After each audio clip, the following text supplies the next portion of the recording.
오늘 민수기 20장 반역의 죄에 대해서 말씀을 같이 나누겠습니다. 2007년도에 캄보디아 여객기 하나가 추락을 했습니다. 22명이 죽었는데 그 중에 16명이 한국인 관광객이었습니다. 비행기가 워낙 오래된 러시아 기종이었기 때문에 정비 불량으로 비행기가 추락한 줄 알았습니다. 나중에 블랙박스를 분석해 본 결과 조종사 과실이었습니다. 착륙하기 5분 전에 관제탑에서 비행기 고도가 너무 낮으니까 고도를 올리라고 그랬는데 조종사가 대답하기를 이 지역은 내가 잘 아니까 걱정하지 말라 그랬습니다. 그 공항 앞에 해발 1080m에 그 복고산이 하나 있었는데 이 비행기는 해발 600m 고도로 나르고 있었습니다. 어떤 조종사도 실수할 수밖에 없는 그런 고도를 날아가다가 결국에 1000m가 넘는 산에 부딪혀서 비행기가 착륙 5분 전에 레이더에서 사라져 버렸습니다. 우리도 신앙생활 하는데 때로는 고도가 좀 높아야 됩니다. 아무리 자신이 넘쳐도 고도가 낮으면 부딪힐 수밖에 없습니다. 이스라엘 백성들이 다시 한번 하나님 앞에 반역하고 심판을 받고 또 반역하고 심판을 받고 그리고 이제 20장에서 모세와 아론도 버림을 받습니다. 모세가 버림받는 이 장면을 저는 지난 며칠 동안 계속 묵상하면서 너무 마음이 아팠습니다. 결국에는 이렇게 너무나 비참하게 그리고 너무나 쓸쓸하게 모세마저도 버림을 받게 됩니다. 이유가 어디 있나요? 광야에 지금까지 출애굽한 이후에 광야 행진은 너무나 느리고 답답하고 너무 무거운 발걸음이었어요. 진행 속도가 그렇게 느릴 수가 없었습니다. 이유가 어디 있어요? 그들이 하나님 앞에 반역하고 원망하는 죄 때문에 그렇습니다. 고린도전서 10장 10절에 바울이 이렇게 설명했습니다. 그들 가운데 어떤 사람들이 원망하다가 멸망하는 자들에게 멸망하였나니 너희는 그들과 같이 원망하지 마라. 반역이 오고 원망이 오고 반역이 오면 반드시 하나님이 심판하실 수밖에 없어요. 그리고 그 하나님의 심판의 그 손길에 결국에 모세와 아론도 하나님 앞에 반역하다가 버림을 받습니다. 어떤 일이 있었나요? 오늘 20장에서 세 지도자 모세와 아론과 미리암 가운데 미리암이 죽고 또 아론이 오늘 20장에서 죽습니다. 그래서 1세대의 영적 지도자 두 사람이 하나님 품에 안깁니다. 먼저 20장 1절에 보시면 미리암이 죽습니다. 첫째 달에 이스라엘 자손 곧 온 회중이 신광야에 이르러 백성이 가데스에 이르더니 미리암이 거기서 죽음에 거기서 장사되었더라. 첫째 달, 정확하게 몇 년인지는 잘 모릅니다. 아론이 죽었을 때에 그 33장 38절에 보시면 출애굽 40년 되던 해 다섯째 달 초하루에 아론이 죽었다 그랬어요. 아론의 죽음과 미리암의 죽음이 얼마만큼 시간의 거리가 있는지 잘 모르겠습니다. 미리암의 죽음에 대해서 그냥 성경이 밝히고 있는 건 첫째 달이라는 사실 외에는 아무것도 밝혀주지 않고 있습니다. 미리암은 성경의 출애굽 역사에서 네 장면이 나와요. 첫 번째 장면은 모세가 갈대상자에서 하나님의 구원을 기다리고 있었을 때 바로의 공주의 아들이 모세를 발견했을 때 미리암이 옆에 서 있다가 유모를 소개해 줍니다. 그 유모가 누구였어요? 모세의 어머니였었어요. 이렇게 미리암은 모세의 구원자였었습니다. 그리고 홍해바다를 건넜을 때 미리암은 여선지자가 되어서 출애굽기 15장에서 이스라엘 백성들로 하여금 하나님의 영광과 하나님의 구원을 찬송하도록 그 찬양을 이끌었던 사람이 미리암이었어요. 그리고 미리암의 모습이 사라졌다가 다시 12장에서 모세를 비난하는 얼굴을 드러냅니다. 그래서 모세의 권위에 도전하고 모세를 질투해서 하나님이 너하고만 말씀하셨느냐, 우리하고도 말씀하지 않으셨느냐, 갑자기 미리암이 성난 얼굴을 모세 앞에 들이밉니다. 그리고 오늘 마지막 장면이 미리암이 첫째 딸 가데스에서 죽고 거기에 장사 지냈다고 기록하고 있는 거예요. 우리가 하나님 앞에서 미리암은 영광스럽게 구원자로 선지자로 시작했다가 모세에 대해서 시기심으로 모세의 권위에 도전했다가 쓸쓸하게 그의 죽음의 뒷모습을 우리에게 남겨놓습니다. 하나님 앞에 우리도 이런 하나님과 동행하는데 아주 느리고 답답한 그 자기 인생의 길을 걸어갈 가능성이 있어요. 무엇 때문에? 우리가 원망하고 불평하다가 인생의 속도가 걸음이 크게 느려질 수가 있습니다. 매드 레드맨이 하나님 앞에 선 예배자라는 책을 하나 쓰셨는데 그 책에서 그 19세기에 8,000곡 이상의 찬송가 가사를 쓰신 파니 크로스비의 이야기를 그 책에 실었습니다. 파니 크로스비는 여러분 아시는 것처럼 태어난 지 6주 만에 의사의 실수로 실명을 합니다. 그래서 남은 생애 동안에 시각장애인으로 살게 돼요. 이제 친구들의 얼굴을 볼 수 없고 아름다운 하늘과 그리고 들판의 꽃을 볼 수가 없습니다. 하늘의 별을 볼 수 없고 부모님의 얼굴을 볼 수가 없습니다. 그런데 8살 때 파니 크로스비가 하나님 앞에 이런 시를 썼어요. 나는 만족한다. 이제 겨우 8살인데 하나님 앞에 그녀가 쓴 찬송가 가사가 나는 만족한다. 이런 찬양 가사입니다. 나는 얼마나 즐거운 영혼을 가졌는가. 비록 내가 볼 수 없지만 나는 이 세상에서 만족하며 살기로 결심했네. 나는 얼마나 많은 하나님의 복을 누리고 있는가. 다른 이들이 느끼지 못하는 하나님이 내게만 주신 복을 나는 누리고 있다고 고백했습니다. 내가 볼 수 없기 때문에 한숨 짓지 않고 내가 할 수 없는 일 때문에 나는 괴로워하지 않고 나는 하나님 앞에 만족한 예배자로 살기로 결심했다고 했습니다. 8살이 평생에 8,000곡 이상의 정말 아름다운 찬송시를 쓸 수 있었던 것은 파니 크로스비가 나는 만족하고 살기로 결단했기 때문에 가능한 일입니다. 우리가 사는데 정말 불편한 일도 많습니다. 고통스러운 일도 많습니다. 괴로운 일도 많습니다. 원망할 만한 일도 많습니다. 불평한 일 투성입니다. 그럼에도 불구하고 하나님 앞에서 나는 만족한 예배자로 살겠다고 하는 거룩한 결단이 있는 곳에 하나님께 드리는 찬송이 있는 거예요. 미리암은 하나님을 찬송했던 여선지자였습니다. 그러다 한순간 험악한 얼굴로 모세 앞에 드러납니다. 그리고 순식간에 그 모습이 사라져버렸습니다. 우리가 하나님 앞에 항상 하나님을 찬양하는 예배자로서의 거룩한 삶을 살기 원한다면, 기쁨에 넘치는 삶을 살길 원한다면 우리도 파니 크로스비에게 배워야 돼요. 나는 만족하고 살기로 결심해야 합니다. 상황이 이런데요? 네, 그렇습니다. 이렇게 오래 기도했는데 응답되지 않는데도 만족해야 되나요? 네, 만족해야 합니다.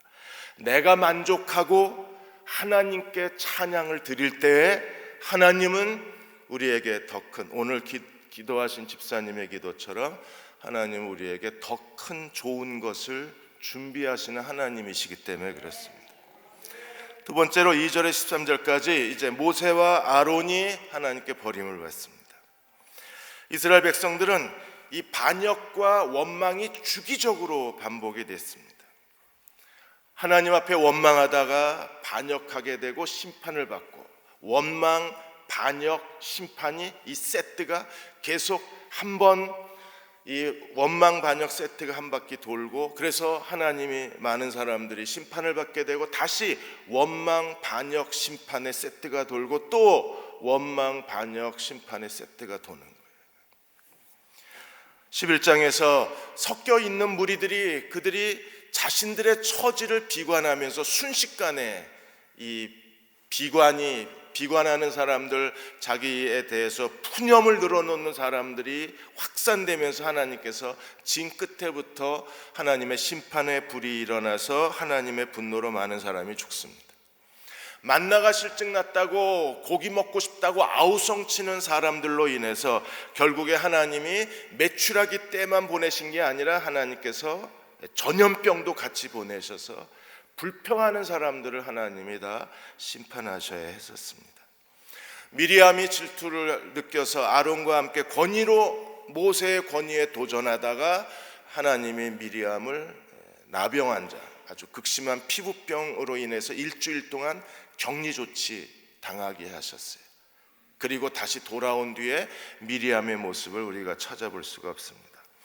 가나안 땅을 정탐했던 12명의 정탐꾼 중에 갈렙과 여호수아를 제외하고는 모두가 다 하나님을 그 땅을 악평하고 하나님이 그 땅에 우리를 데려가서 죽이려 하신다고 하나님을 거역하고 하나님을 배반했습니다. 그로 인해서 하나님이 10명의 정탐꾼을 죽이셨을 뿐 아니라 새 지도자를 세워서 애굽으로 돌아가자고 아우성쳤던 사람들을 하나님이 다 심판으로 그 원망하는 자들을 다 제거하셔야 했었어요. 고라 그리고 다단, 아비람 250명의 지도자들이 아론의 대제사장직을 거역하고 모세의 리더십을 거역하고 그들이 반란을 일으켰다가 어떻게 됐나요? 그들의 250개의 향로에서 나온 불이 그들을 다 불태워 죽이고 결국에 그 무리에 가담했던 사람들이 땅이 갈라지며 스올이 삼켜버리는 일이 일어났습니다.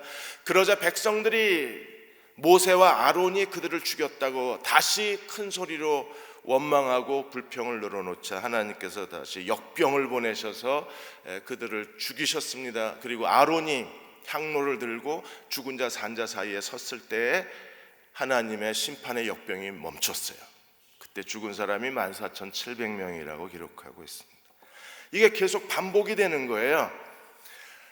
원망하고 반역하고 심판받고 다시 원망하고 반역하고 심판받고 이제는 누가 반역을 합니까? 모세와 아론이 반역을 합니다. 어떤 일이 있었나요? 2절에서 5절까지 보시면 다시 물이 없었어요. 그래서 2절에 회중이 물이 없으므로 저는 하나님이 미리 좀 주셨으면 이런 일이 안 일어났을 텐데 하나님은 꼭 원망을 해야 주세요. 그냥 원망하고 우리가 죽겠다고 소리를 질러야 그제서야 하나님이 반석을 쳐라 반석을 명령해라. 미리 주셨으면 이런 일이 안 일어났을 텐데 왜 하나님이 꼭 백성들이 아우성칠 때까지 가만히 계셨을까? 여러분은 이해되십니까? 저 어제 새벽 3시까지 계속 고민을 했습니다. 왜 미리 주셨으면 이런 일이 안 벌어졌을 텐데 왜 하나님은 물이 없어서 사람들이 죽을 것 같은 절망이 될 때까지 가만히 계셨을까? 여러분 어떤 일이 일어났어요? 3절에 백성이 모세와 다투어 말하여 이르되 우리 형제들이 여호와 앞에 죽었을 때 우리도 죽었으면 좋았을 뻔했도다. 누가 죽었을 때요? 고라와 다단과 아비람과 250명의 사람들이 땅이 갈라져서 그들이 지옥불에 하나님의 심판을 받아 죽었을 때 우리도 죽었을 걸 좋았도다. 이게 얼마나 사람이 악해지면 사람이 얼마나 완악해지면 이런 말을 할 수 있다는 게 놀랍잖아요. 차라리 고라 걔네들 죽었을 때 우리도 죽었을 걸 죽겠다고 소리를 지르는 겁니다. 이렇게 보면 히브리 백성이나 한국 사람들이 성향이 비슷해요. 우리는 뭐만 하면 죽겠다 그럽니다. 배고파 죽겠다 그러고 배불러 죽겠다 그러고 졸려 죽겠다 그러고 지루해 죽겠다 그러고 재밌어 죽겠다 그럽니다. 그러니까 히브리 백성이 죽겠다는 거예요. 지금 차라리 죽었으면 좋겠다. 언제요? 고라가 심판받았을 때 하나님의 심판을 받아서 죽었으면 그 정도로 그들은 모세에 대해서 다투고 모세를 원망하고 모세를 거역하고 있는 거예요. 그리고 4절에 너희가 어찌하여 여호와의 회중을 광야로 인도하여 우리와 우리 짐승이 다 여기서 뭐하게 하느냐? 죽게 하느냐. 아까는 죽었으면 좋을 뻔했도다. 지금은 차라리 광야에서 애굽에서 우리도 죽게 하느냐. 그 다음에 다시 5절에 너희가 어찌하여. 여러분, 모세와 아론이 한 일이 아니잖아요. 하나님이 모세와 아론을 통해서 이스라엘 백성을 출애굽해서 하나님이 가나안으로 가는 길에 자기들이 여호와를 믿지 아니함으로 광야에 하나님께서 그들을 책망하시고 광야에서 1세대가 다 죽을 때까지 하나님이 그들의 발걸음을 돌이킨 것은 하나님이 하신 거지 모세가 한 일이 아니잖아요. 그런데 이 백성들은 누구를 붙들고 지금 흔들고 있어요? 어찌하여 너희가. 하나님이 한 일입니다. 그리고 자기들의 믿지 않은 그 믿음 없음과 자기들의 불신과 자기들의 범죄 때문에 일어난 일입니다. 그러면 자기 자신들을 한탄해야 되는데 그 자기들의 이러한 고통의 원인을 스스로 자기들에게 두는 게 아니라 어디에 두고 있어요? 모세를 붙들고 소리를 지르고 있는 겁니다. 자기들이 저지른 일이잖아요. 그런데 모세를 붙들고 그들은 왜 우리를 죽이려고 하느냐고 큰 소리를 지르고 있는 거예요. 그래서 5절에 우리를 애굽에서 나오게 하여 이 나쁜 곳으로 인도하였느냐. 이 나쁜 곳에 오게 된 가장 큰 원인은 어디 있어요? 자기들이 여호와를 믿지 아니하고 반역했기 때문에 일어난 일이잖아요. 이곳에는 파종할 것도 없고 무화과도 없고 포도도 없고 송류도 없고 마실 물도 없고도다. 그리고 모세와 아론을 붙들고 그들은 크게 분노하고 있는 거예요. 그 분노는요, 정당한 분노가 아닙니다. 자기들의 죄 때문에 일어난 일들입니다. 그런데 화풀이를 어디다 하고 있어요? 모세와 아론을 붙들고 모든 자기들의 그 악한 감정을 다 쏟아놓고 있는 거예요.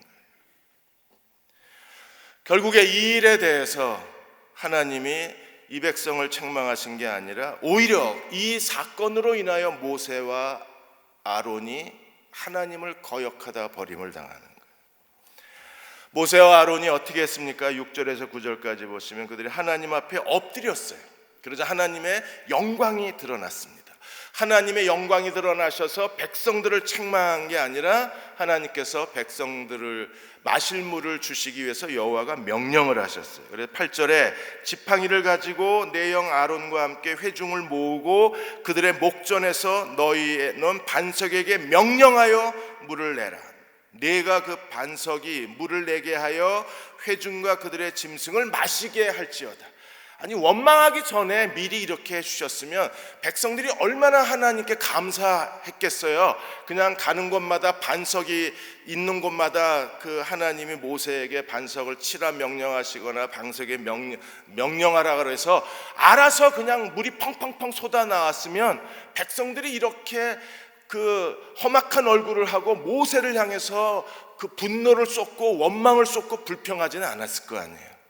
그런데 하나님은 항상 우리가 이 출애굽 과정을 보면 하나님은 원망해야 그제서야 고기 먹고 싶다고 소리를 질러야 매출하기 때문에 주시고 목마르다고 소리를 질러야 그제서야 하나님께서 반석을 터뜨려서 물을 마시게 하시고, 그래서 하나님이 마실 물이 없다고 소리 지르는 백성을 향해서 책망하신 게 아니라 오히려 하나님이 어떻게 하셨어요? 모세와 아론에게 지팡이를 가지고 반석에게 명령하여, 지팡이를 왜 가져가라 그러셨을까요? 반석을 명령할 건데 지팡이로 반석을 칠 것이 아닌데 출애굽기 17장에서는 어떻게 했습니까? 하나님이 르비딤에서는 반석을 지팡이로 쳐서 물을 냈어요. 그땐 지팡이를 들고 가야 되는데 여기 이 무리바 물가에서는 반석을 칠 게 아니라 입으로 명령하는데 하나님 지팡이를 들고 가라 그러셨어요. 그래서 모세와 아론이 어떻게 했습니까? 9절에 하나님 명령대로 여호와 앞에서 지팡이를 잡고 갔습니다. 그리고 10절에 보시면 모세가 드디어 분노가 터졌어요. 모세와 아론이 회중을 그 반석 앞에 모으고 모세가 그들에게 이르되 뭐라 그랬습니까? 패역한 반역한 너희여 들으라 그랬어요. 모세는 지금까지 한 번도 그 백성을 향해서 반역한, 패역한이라는 표현을 쓰지 않았습니다. 오히려 하나님이 11장에서 다 죽여버리고 야 새로 만들자고 그랬을 때 모세는 하나님 앞에 무릎 꿇고 중보기도 드렸습니다. 그러시면 안 된다고. 그리고 다시 한번 하나님께서 야 다 없애버리고 새로 시작하자고 했을 때 모세가 다시 한번 무릎을 꿇고 하나님 그러시면 안 됩니다. 그럼 가나안 족속이 하나님을 비웃게 될 것이라고 그렇게 하나님을 설득해서 하나님이 이스라엘을 심판하시는 걸 중지시켰던 모세였어요. 근데 지금은 그 이스라엘을 향해서 패역한 너희여 들으라. 이미 모세가 무너져 버렸어요. 무너질 만도 하죠.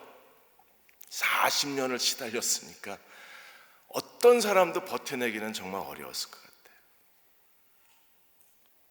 이 반역한 너희여 들으라. 저는 이 구절을 읽을 때마다 얼마나 힘들었을까. 모세가 결국에는 무너지는구나. 모세도 무너지는구나. 그리고 우리가 너희를 위하여 이 반석에서 물을 내랴. 우리가 너희를 반석에서 물을 내시는 분은 누구세요? 하나님이십니다. 근데 지금 모세가 이스라엘 백성들 앞에 분노해서 뭐라고 큰 소리를 내고 있어요? 우리가! 완전히 이스라엘 백성이 자기들 죄 때문에 이 광야에서 방황하고 있는데 누구 때문에 이렇게 됐다고 소리를 질렀어요? 너 때문에! 그러자 모세가 그 백성들을 향해서 내가! 이렇게 소리를 지릅니다. 너 때문에 우리가 여기서 다 죽게 생겼다. 그러자 모세가 그 백성을 향해서 똑같은 완악함으로 백성들에게 이렇게 소리 지릅니다. 우리가 너희에게 물을 주리라. 그리고 하나님은 반석에게 명령하라고 그랬는데 모세는 어떻게 했어요? 11절에 모세가 손을 들어 지팡이로 반석을 2번 치니 물이 많이 솟아나므로 회중과 그들의 짐승이 마시니라. 그렇게 해놓고 또 열심히 마셔요. 나 같으면 미안해서 안 마실 텐데 백성들은 또 반석에서 물이 터져 나오니까 실컷 마시고 있어요. 지금 상황이 어떻게 돌아가는지 전혀 아무도 이 상황을 올바로 이해하는 사람이 없어요. 백성들은 소리 지르고 모세도 소리를 지르고 그러는 가운데 하나님의 반석에서 물은 솟아나게 하시고 이 반석은요 하나님이 지정해 놓으신 반석에게 명령을 하라. 이 지정해 놓으신 반석이 누구예요? 고린도전서 10장 4절에 다 같은 신령한 음료를 마셨으니 이는 그들을 따르는 신령한 반석으로부터 마셨다. 이 반석은 누구예요? 그리스도이십니다. 그리스도로부터 영원히 목마르지 아니하는 생명의 물을 주시는 분이 하나님이십니다. 이렇게 물을 다 마시고 난 뒤에 하나님이 마침내 이제 심판하시는 거예요. 12절에 여호와께서 모세와 아론에게 이르시되 너희가 나를 믿지 아니하고 이스라엘 자손의 목전에서 내 거룩함을 나타내지 아니한 거로 공동번역에는 이렇게 되어 있습니다. 너희가 나를 믿지 못하여 이스라엘 앞에서 내 영광을 드러내지 아니한 거로. 모세가 하나님을 믿지 않았나요? 믿었으니까 반석을 지팡이로 쳤죠. 안 믿었으면 반석을 칠 수 있나요? 그리고 우리가 물을 내랴, 이게 의심의 소리인가요? 그런데 왜 하나님이 이미 반석에서 물이 터져 나와서 백성과 짐승이 그 물을 다 마시고 목마름을 해결했는데 주님께서 믿지 아니함으로 내 거룩함을 나타내지 않았다고 하나님께서 모세와 아론을 책망하신 이유가 어디 있어요? 거룩함을 드러내지 않았답니다. 믿지 않음으로 거룩함을 드러내지 아니하였다. 그래서 심판하세요. 너희도 못 들어간다. 가나안 땅에. 그러니까 1세대 가운데서는 여호수아와 갈렙만 가나안에 들어가고 나머지 모세와 아론과 미리암과 더불어 모든 1세대의 출애굽 세대는 가나안 땅에 들어갈 사람이 한 사람도 없는 거예요. 너희도 들어갈 수가 없다. 그리고 13절에 이스라엘 자손이 여호와와 다투었으므로 이를 무리바, 다툼의 무리라고 말하고 여호와께서 그들 중에 거룩함을 나타내셨다. 모세와 아론은 거룩함을 나타내지 못했어요. 믿지 아니함으로. 그리고 모세와 아론을 심판하신 다음에 여호와가 그들 가운데 거룩함을 드러내셨다. 공동번역에는 하나님 자신의 영광을 드러내셨다고 돼 있어요.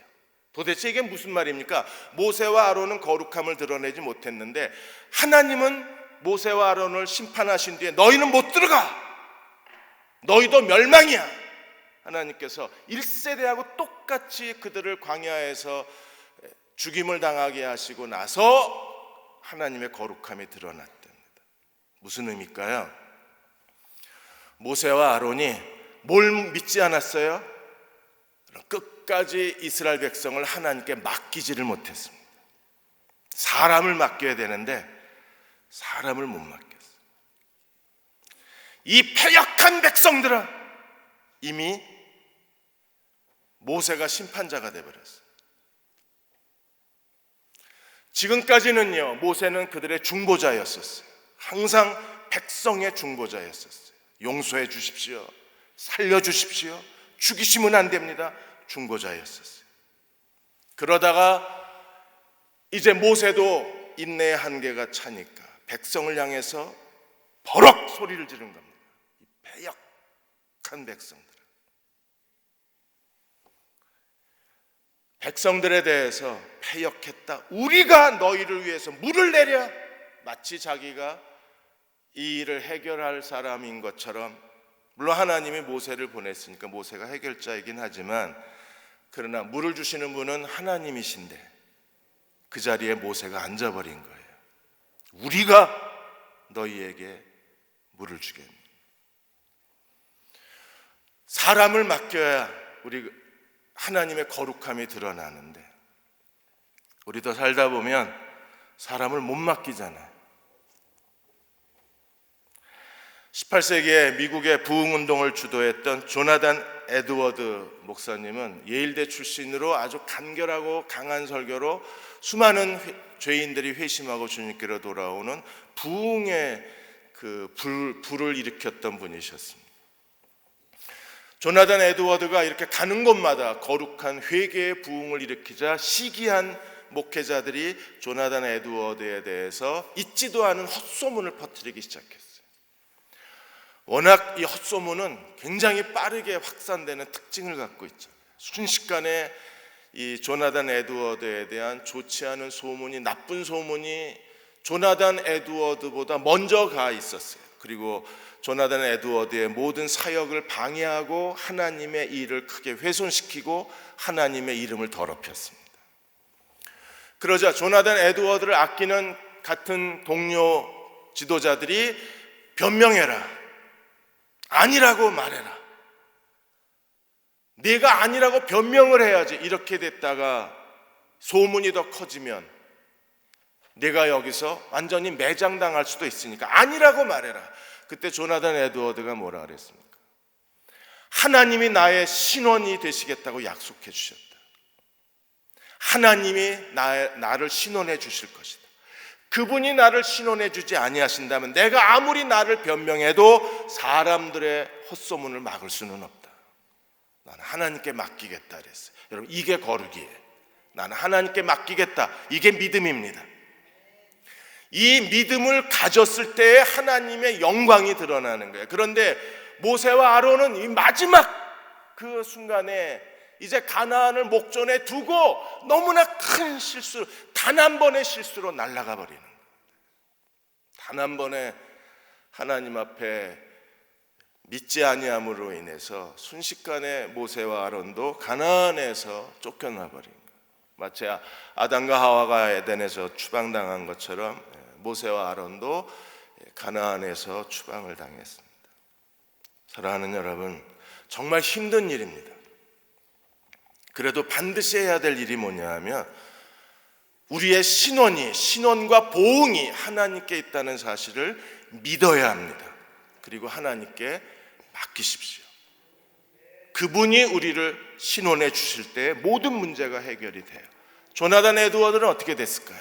그는 그 악소문에 시달리고 온갖 사람들의 비웃음을 조롱을 당하면서도 끝까지 하나님이 신원해 주실 때를 기다렸습니다. 그리고 마침내 그들을 시기했던 사람들이 자기네들이 조나단 에드워드를 찾아와서 진심으로 용서를 빌고 조나단 에드워드의 집회에서 그들이 서서 자기들이 그 나쁜 소문을 퍼뜨린 사람이라는 것을 공개적으로 시인을 했습니다. 그리고 하나님의 영광이 드러났어요. 이 하나님의 거룩하심이 드러난 거예요. 14절에서 21절까지 에돔을 지나가려고 하는데 에돔이 거절을 합니다. 그래서 모세가 사절단을 보내서 그 자기네들이 어떻게 출애굽을 하고 여기까지 왔는가를 설명하고 17절에 보시면 에돔 왕에게 정중하게 이렇게 요청합니다. 청하건대 우리에게 당신의 땅을 지나가게 하소서. 밭이나 포도원으로 지나가지 아니하고, 그러니까 어떤 물질적 손해도 없어요. 운물물도 마시지 않겠다.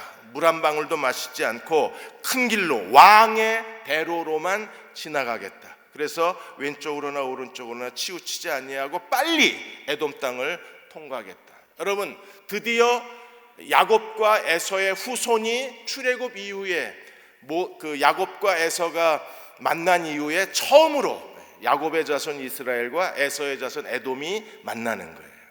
이 장면에서 모세는 정중하게 에돔 땅을 왕의 길로 대로로 통과하겠다고 요청을 했는데 에돔 왕이 어떻게 대답했나요? 18절에 에돔 왕이 대답하되 너는 우리 가운데로 지나가지 못하리라. 내가 칼을 들고 나가서 막겠다. 전쟁을 선포하겠다. 이렇게 소리를 질렀습니다. 그래서 모세가 다시 한번 재차 요청을 합니다. 19절에 우리가 큰 길로만 지나가겠고 혹시 당신의 땅에서 물을 마시면 물값도 다 낼 테니까 제발 우리로 하여금 지나가게 해달라. 그러자 20절에 에돔 왕이 다시 뭐라고 대답했습니까? 강한 손, 아예 칼을 들고 군대를 이끌고 나와서 이스라엘 백성이 에돔 땅을 통과하지 못하게 막아버렸어요. 그리고 21절에 에돔 왕이 이같이 이스라엘이 그의 영토로 지나감을 용납하지 아니함으로 이스라엘이 그들에게서 돌이켰어요. 그래서 할 수 없이 에돔 땅 왕의 대로로 지나가지 못하고 에돔을 비켜서 지나가게 돼요. 그리고 21장에 보시면 이 일로 인하여 또 백성들이 마음이 상해서 하나님께 원망을 합니다. 왜 이런 일이 일어났을까요? 에돔 땅을 신명기 2장에 보시면 하나님이 명령하셨을 때에 이스라엘 백성이 에돔 땅을 지나갔을 때에는 에돔 왕이 허락을 했어요. 근데 지금은 하나님이 에돔 땅으로 가라고 지시도 안 했는데 모세가 그 땅을 지나가려고 혼자 결정하고 혼자 사절단을 보낸 거예요. 하나님의 결정이 없었어요. 하나님의 인도하심이 없었어요. 하나님이 그리로 가라고 말씀하지 않으셨어요. 근데 지나가려고 하다가 에돔 왕이 막아버린 거예요. 하나님 명령하셨을 때는 어떤 일이 일어났을까요? 신명기 2장 4절에 보시면 너는 또 백성에게 명령하여 이르되 너희는 세일에 거주하는 너희 동족 에서의 자손이 사는 지역으로 지날진대 그들이 너희를 어떻게 하리니? 두려워하리니. 하나님이 명령하셨을 때에 순종하고 지나가면 어떤 일이 벌어져요? 에돔 족속이 이스라엘을 두려워하고 정중하게 보내주는 거예요. 그런데 모세가 혼자 결정하고 하나님의 뜻도 묻지 않고 그 땅을 지나가려고 하자 어떤 일이 벌어졌어요? 에돔 왕이 군대와 칼을 들고 와서 그 길을 막아버렸습니다. 그것 때문에 이스라엘 백성들이 크게 마음이 상하게 된 거예요. 사랑하는 여러분, 모세가 한 번 실수하자 또 한 번 실수합니다. 백성들 앞에서 하나님을 믿지 아니함으로 그분의 거룩함을 드러내지 못했는데 다시 한번 에돔 땅을 통과하는 과정에서 모세가 한 번 더 큰 실수를 해요. 여호와께 묻지 아니하고 하다가 결국에 그 계획이 실패로 끝납니다. 우리가 모든 일에 하나님의 거룩하심을 드러내는 사람들은 어떤 사람들입니까? 그 신앙의 삶의 고도가 높은 사람들은 어떤 사람들이에요? 하나님의 거룩하심을 드러내는 사람들입니다. 어떤 사람이 하나님의 거룩하심을 드러내나요? 모든 일에 하나님을 의지하는 사람. 한양대 국문학 교수님이신 최래옥 교수님 이야기를 전에 한번 해드린 적이 있는데 이분이 최근에 그 거두리 장로라는 책을 쓰셨어요. 오래전에 쓰셨죠? 근데 제가 최근에 읽었습니다. 우연히 책이 있어서 아주 재밌게 읽었는데 이 거두리 장로가 어디서 나왔느냐 하면 1900년대에 그 전주에 장로님 한 분이 계셨어요. 이보환 장로님이라는 분이 계셨는데, 이분이 진사집 그 양반집에 서자로 태어난 사람인데 어려서 예수를 믿은 거예요.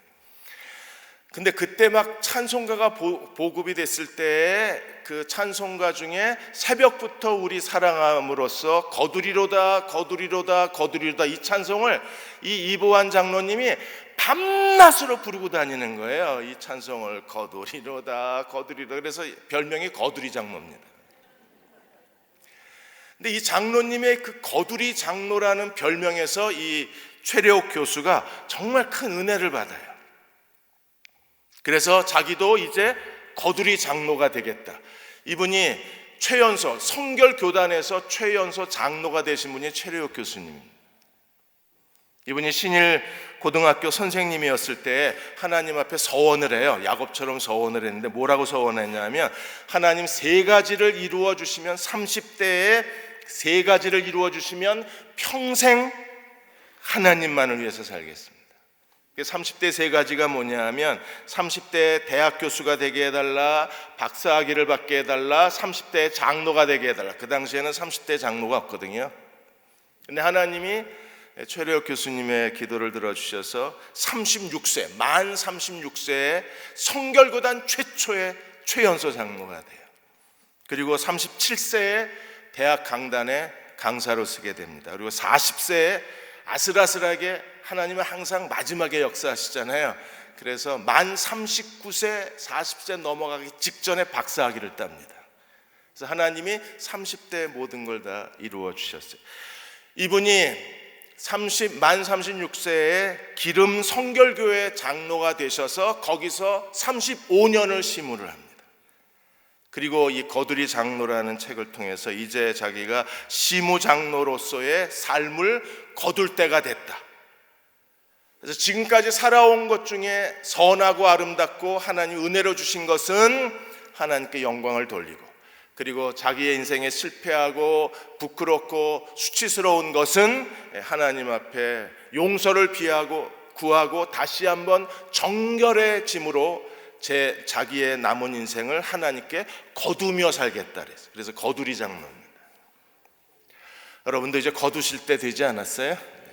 잘 거두세요.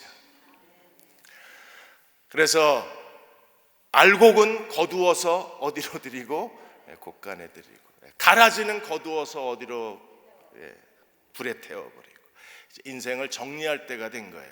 어떻게 정리를 합니까? 모든 일에 하나님을 범사에 의지하고 정리를 하는 거예요. 22절에서 29절까지 이제 아론이 죽습니다. 하나님이 이제 아론을 데리고 가세요. 호르산에 가서. 그러니까 호르산에서 아론이 죽는 것은 모세의 예행 연습입니다.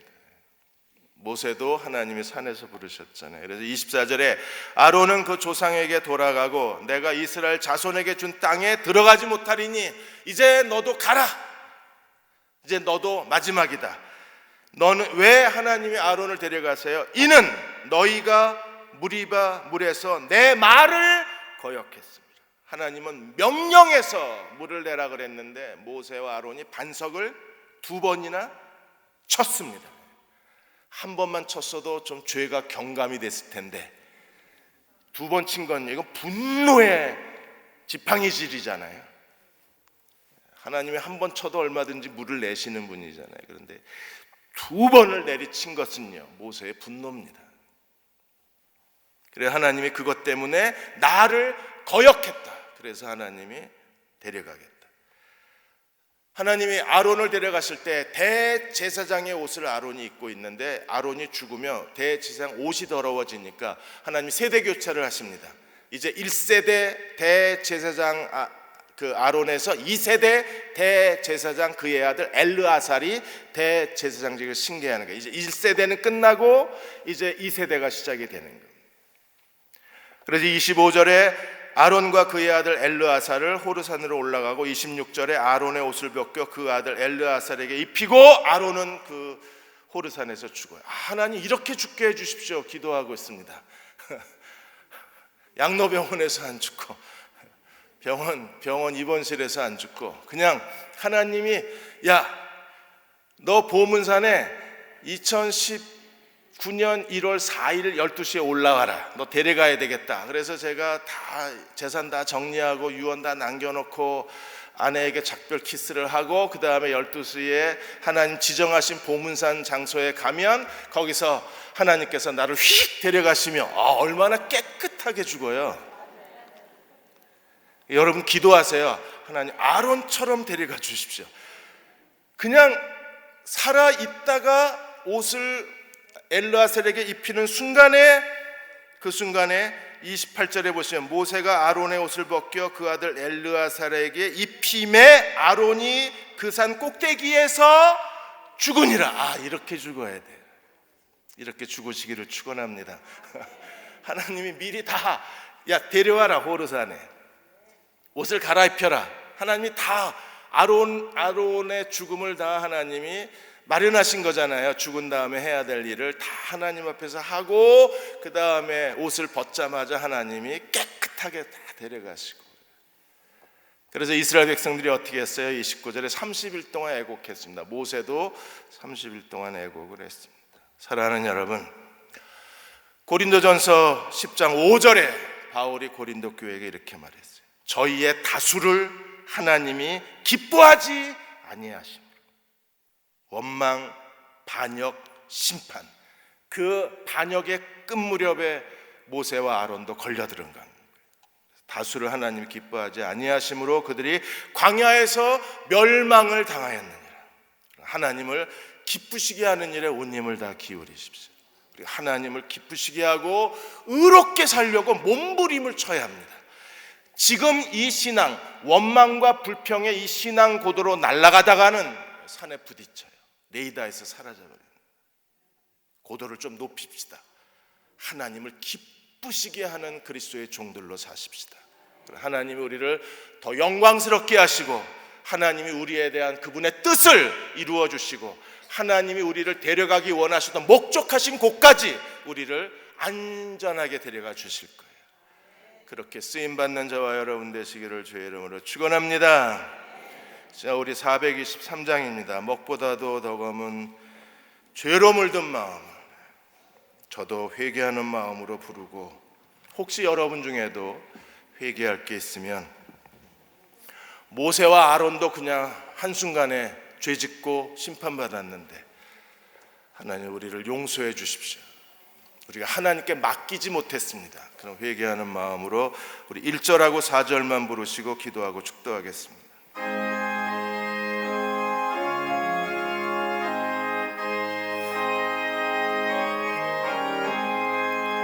먹보다 더 검은 죄로 물든 마음이 흰 눈보다 더 이게 깨끗하게 씻겼네. 주의 보혈 흐르는데 믿고 뛰어나가 주의 은혜 내가 입어 깨끗하게 되어 나의 모든 보배는 나의 모든 보배는 저 천국에 쌓였네. 나의 평생 자랑은 주의 십자가로다. 주의 보혈 흐르는데 믿고 뛰어나가 주의 은혜 내가 입어 깨끗하게 되었네. 주의 보혈 흐르는데 주의 보혈 믿고 뛰어나가 믿고 뛰어나가 주의 은혜 내가 입어 내가 입어 깨끗하게 되었네.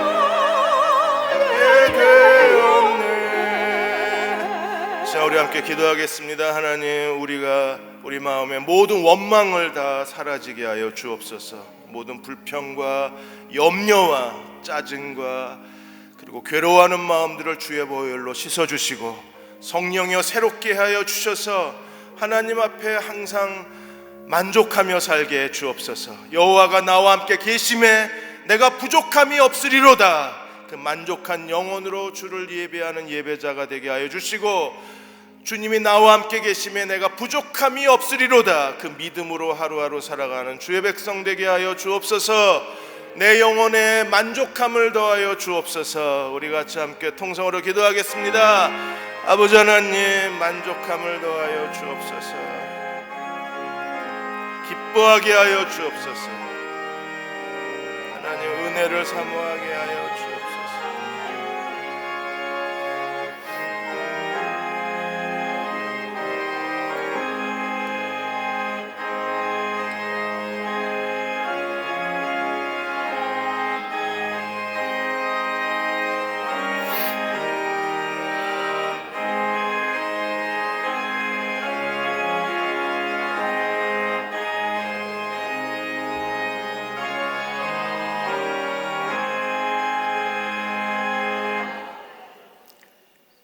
그들 가운데 어떤 사람들이 원망하다가 멸망시키는 자에게 멸망하였나니 너희는 그들 가운데 있지 말라고 하신 주님 말씀을 기억합니다. 우리 인생 가운데 원망보다는 주님을 찬양하는 인생이 될 수 있도록 인도해 주옵소서. 이제는 우리 주 예수 그리스도의 은혜와 아버지 하나님의 크신 사랑하심과 성령의 교통하심이 생 가운데 주님을 찬양하며 주님께 온전히 삶을 드리기 원하는 귀한 지체들을 위해 이제부터 영원토록 함께 하시옵기를 간절히 축원하옵나이다. 아멘.